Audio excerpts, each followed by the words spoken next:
I would like to tell you of two women that each sold a business to Berkshire Hathaway, to me actually, for many, many, many millions of dollars.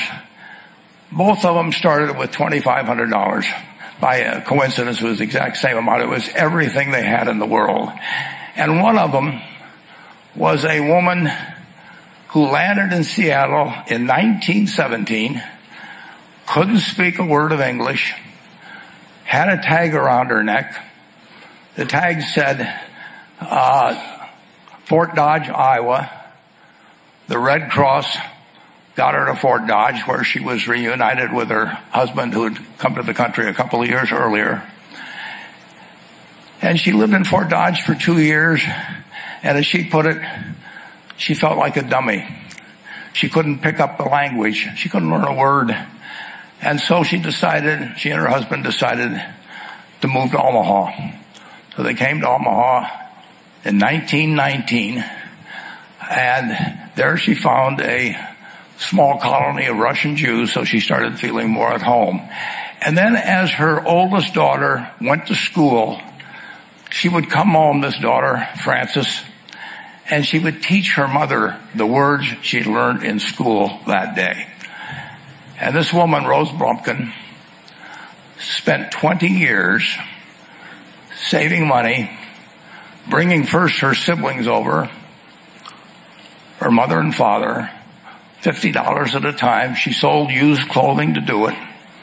She had 4 children during this period. And by 1937, after 20 years, she'd saved $2,500. She went to Chicago and she bought what she could of furniture. Her dream had always been to open a furniture store. And this woman who had never gone to school one day in her life, with $2,500, but with the same spirit that the people in this room had about having a dream and working to accomplish that dream, she built a business which she sold to me in 1983 for $60 million approximately, and which did $1.5 billion worth of business last year. The 4th generation is working in that business. This woman, Rose Blumpkin, she worked for me until she was 103. And then she retired and she died the next year, which is a lesson to all of Berkshire's managers that premature retirement, you can't tell what's going to happen. But Mrs. B, with her $2,500, one further fact about her, she could not read or write.